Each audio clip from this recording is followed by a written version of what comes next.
Bom dia! Na aula de hoje, nós iremos falar sobre os regimes totalitários na Europa, ou seja, os regimes nazista e fascista que surgiram após a Primeira Guerra Mundial. O nazifascismo, ele surge depois da Primeira Guerra Mundial e ele se torna forte no período entre guerras, que nós estudamos na última aula. A definição seria um tipo de governo característico de alguns países nesse período entre guerras em 1918 e 1939, a 1939, onde, principalmente na Itália, Alemanha, Portugal e Espanha. Itália e Alemanha vão ser os mais importantes nesse período, porque o nazismo vai surgir na Itália e o fascismo na Alemanha. Muito bem. As características básicas do nazifascismo é o nacionalismo extremado, ou seja, o país deles como o país mais importante e os outros países sofriam preconceitos, a xenofobia. O totalitarismo, o militarismo, são governos militares, o anticomunismo, totalmente contra o comunismo, o antiliberalismo, o unipartidarismo, um único partido, não mais ter vários partidos. Então, a gente percebe que um dos primeiros direitos que se perde durante o nazismo e o fascismo é exatamente a democracia e culto ao líder, ou seja, todos teriam obrigação de ser devotos, de se devotar ao líder do país. Vamos entender o contexto em que surge o nazismo e o fascismo.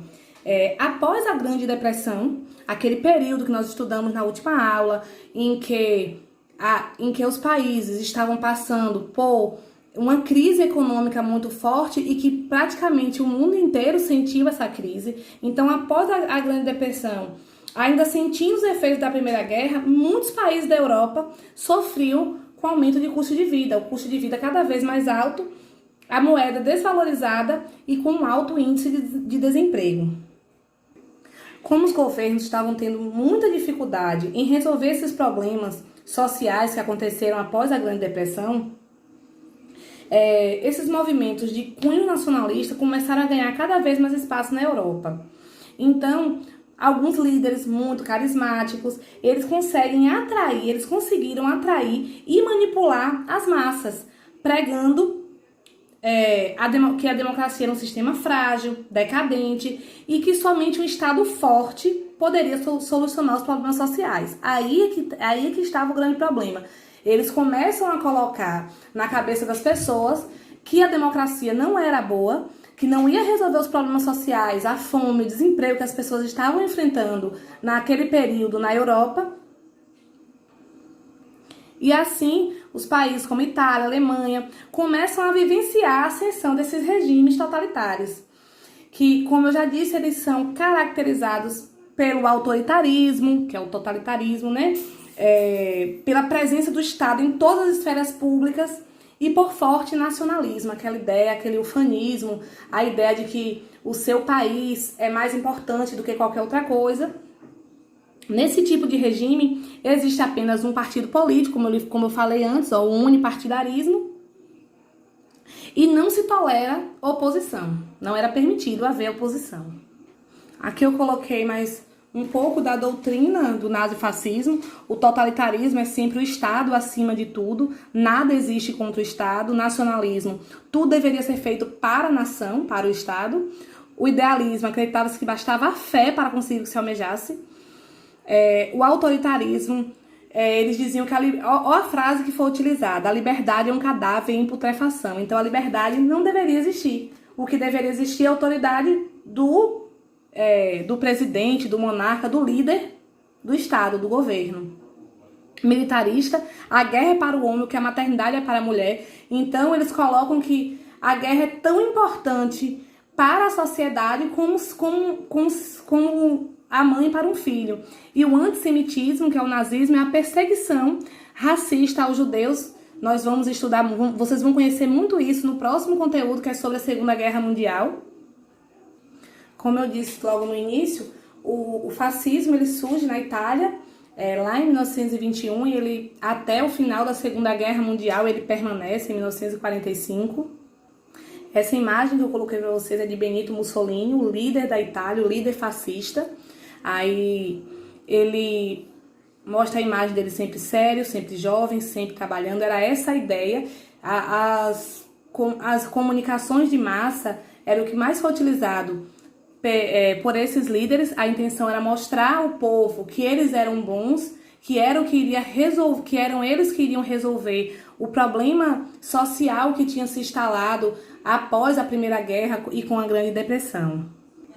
Então, como a Itália vinha enfrentando uma grave crise econômica que já tinha afetado a maior parte da população do país e já existiam muitas pessoas na miséria, ele começa a aproveitar essa situação de descontentamento, mobiliza forças e cria uma milícia. Essa milícia atacava violentamente sindicatos e organizações socialistas ou comunistas e reprimia qualquer tipo de organização operária. Então, mais tarde, Mussolini ele transforma essa milícia que ele já tinha antes, lá em 1921, como eu falei, ele transforma em um partido político, que vai ser o Partido Fascista Italiano, que cresceu com apoio de banqueiros, de grandes latifundiários e de indústrias. Então, pensem comigo, o fascismo ele vai crescer com o apoio de quem? Da burguesia, das altas camadas sociais, que eram banqueiros, grandes latifundiários. O que são latifundiários? São donos de grandes quantidades, grandes porções de terra, grandes fazendeiros, e de indústrias, os donos das indústrias. Esses é quem vão apoiar o fascismo na Itália. Então, após a criação do Partido Nacional Fascista, criado por Mussolini,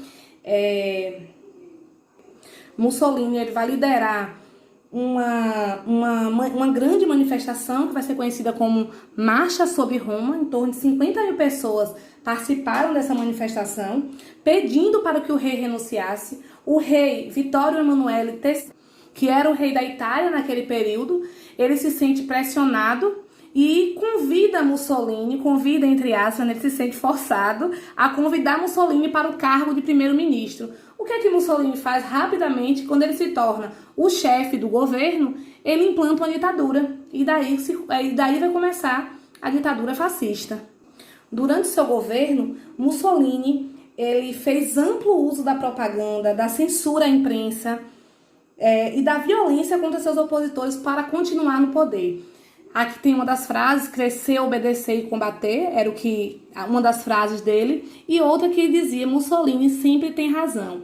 Porque se era um governo totalitário, um governo autoritário, ditador, então todos deveriam obedecer ao presidente, ao chefe de governo na época. Por isso que ela ainda utiliza essa frase, né? Mussolini sempre tem razão.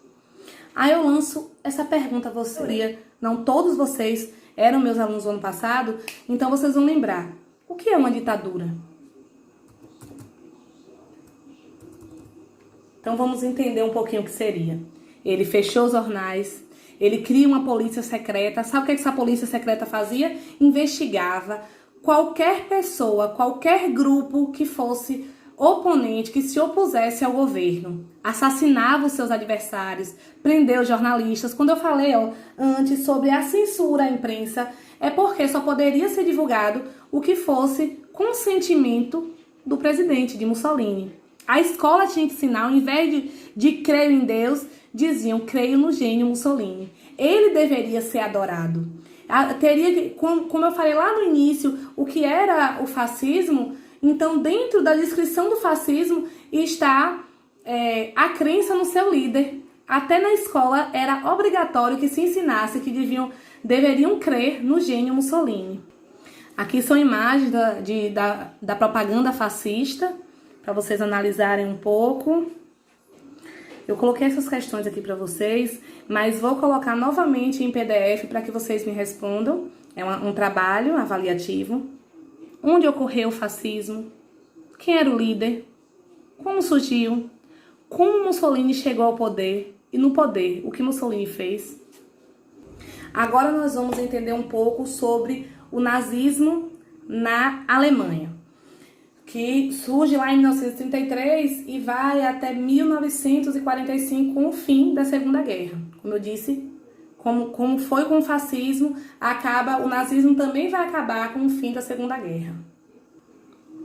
O nazismo surge na Alemanha e o líder do nazismo é Adolf Hitler. Vocês vão conhecer o mais cruel dos líderes mundiais que a gente já conheceu na história. O mais cruel deles é Adolf Hitler. Vocês vão entender tudo que eu estou falando agora sobre a crueldade de Hitler, vocês vão conseguir compreender perfeitamente na próxima aula, quando nós estudarmos a Segunda Guerra Mundial. Então, ao final da Primeira Guerra Mundial, a Alemanha adota um governo republicano chamado República de Weimar, mas nos primeiros anos dessa república, a Alemanha passava também, tanto como a Itália passou, a Alemanha também passava por uma grave crise econômica, encontrava-se endividada por causa da guerra e das imposições do Tratado de Versalhes, que eles foram obrigados a assinar e pagar indenizações extremamente altas aos vencedores. Então, como eu estava dizendo aqui, quando acabou a guerra, como a Alemanha estava, tinha assinado o Tratado de Versalhes, ficaram com dívidas de guerras, precisavam reconstruir o país, havia crise econômica, fome, miséria, desemprego, hiperinflação e crescimento dos grupos socialistas nas eleições. Uma coisa muito importante para vocês entenderem é que a Alemanha ela sai da Primeira Guerra extremamente humilhada. A Alemanha foi humilhada na guerra porque tem que assinar aquele Tratado de Versalhes, onde perdeu o direito a vários territórios e ainda pagar uma indenização milionária aos países vencedores. Então, é nesse contexto que vai surgir o Partido Nazista. Adolf Hitler era um ex-soldado que havia lutado lá na Primeira Guerra Mundial e ele ingressa no Partido dos Trabalhadores Alemães. Esse partido fazia oposição aos governantes do país. Hitler vai ganhando notoriedade dentro do partido e no ano seguinte ele transforma esse Partido dos Trabalhadores Alemães em Partido Nacional Socialista dos Trabalhadores Alemães, que vai ser chamado de NSDAP ou Partido Nazista. Para entender o que era o nazismo era uma ideologia que apresentava princípios muito parecidos com o fascismo, nacionalismo extremado, a militarização e o expansionismo. O expansionismo é conquistar novos territórios e lucrar com esses territórios, claro. Além de fortes tendências ao racismo, à xenofobia e ao autoritarismo. Então aqui eu coloquei alguns princípios, os mais importantes, a superioridade da raça ariana. Que superioridade é essa? É a ideia de que apenas a raça branca pura deveria prevalecer. O ódio aos judeus, vocês vão entender como ele faz um extermínio em massa de milhões de judeus. E a necessidade de espaço vital maior, ou seja, a necessidade de expansionismo, como eu falei antes. Lá com a crise de 1929, a situação da Alemanha piora, as pessoas começam a ver em Hitler o salvador da pátria. As ideias nazistas começaram a ganhar cada vez mais aceitação e isso fez com que impulsionasse o fortalecimento das ideias de Hitler mesmo. Hitler, ele começa a se aproveitar da fragilidade da população alemã, e então ele começa a utilizar o seu poder de oratória, porque ele discursava muito bem, começa a fazer discursos inflamados, com forte apelo nacionalista. Eu acho que você já deve ter visto isso em outras políticas, em outros países, utilizando as mesmas estratégias de Hitler para chegar ao poder. Ele começa a estimular nos alemães a ideia de que a população deveria se unir e participar dos projetos de expansão do país. Ele acusava os republicanos de terem levado a Alemanha à derrota na Primeira Guerra e responsabilizava ainda os judeus pelas dificuldades econômicas que os alemães enfrentavam. Então, para aquela população humilhada, empobrecida, ansiosa por mudanças, Hitler começa a falar sobre a superioridade dos alemães diante de outros povos e ele prometia que a Alemanha voltaria aos seus dias gloriosos. Então, após o líder nazista, ou o partido nazista NSDAP obter uma votação muito expressiva nas eleições de 32, Hitler ele vai ser nomeado em 1933 como chefe de governo, ou seja, uma espécie de primeiro-ministro.